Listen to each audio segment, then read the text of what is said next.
So one question, Nish, is that based on when organizations shift towards the product mindset, what kind of differences can they expect to see? Because traditionally they have had some success being project. Let's not ignore they've been doing this project for quite a long time. As they shift this move towards product mindset and product centric approach, what do they stand to gain? What kind of visible results would they see as they go through the journey? Because everybody wants to see what's the result look like, so that they get further invested to make that stride towards product centric approaches.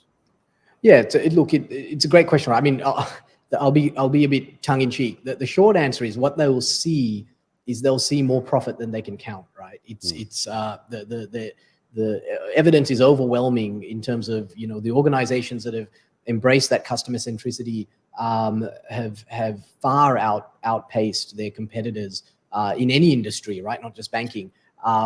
So the bottom line metric, which is the return to shareholders, the customer satisfaction, they're all through the roof. But if we look at how do you know that you've made this shift to a product centric mindset? What's a good indicator, right? If we jump to the next slide, I'll hold up a bit of a mirror, right? So for those dialed in, for those who watch this later,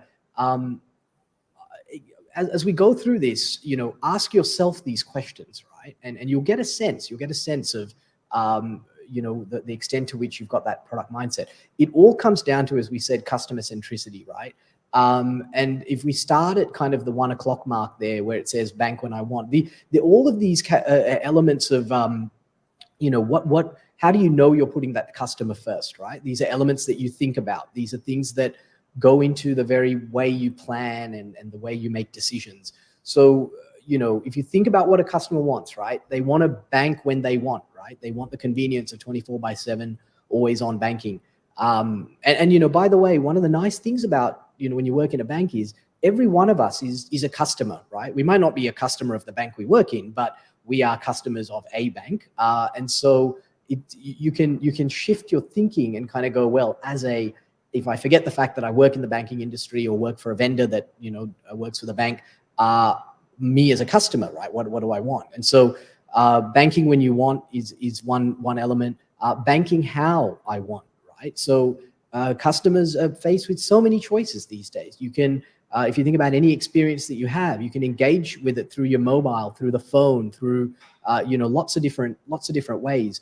And so when you think about from a banking perspective, you really want to be able to offer that channel of choice and say, have I made it seamless for customers to have complete freedom in their preference of how they want to engage with the bank? Another big one is keeping me safe, right? My data, my transactions, my money, is that secure? Customers, banking is one of those industries a bit like, hospitals and other fields where trust is really important, right? Because customers are putting arguably some of their most precious assets with the bank that they choose to bank with, right? So their money, their data, increasingly, your own data banks hold a lot of data about customers. So, that safety has to be built into everything you do. But every product you release, every service you offer, customers need to feel safe when they engage with it, right? Another one is respond to me, right? Provide timely, useful help when I need it. Now, you can take that too far, right? So if you're constantly, as a bank, if you're sending messages to your customers, you're sending them new campaigns and pop-up messages on the mobile app, that might seem helpful, but all you're doing is just bombarding them you're just pushing your products and services, right? The analogy I've heard, which I think suits this best, is the silent butler. So if you think about movies, you think about, those kind of the olden days, you've got this butler kind of, you've got customers, the butler just kind of floating in the background, silently waiting, and they only come forward when you need them, right? Your glass needs filling, or you need a top up on something. So banks need to be responsive, but when you need it, right, they step in and help out. The next one is make it easy, right? Make it easy for me. Let me get the outcome I need quickly and simply. Don't make things complicated. Another one is incentivize me to continue banking with you. So give me that value for money.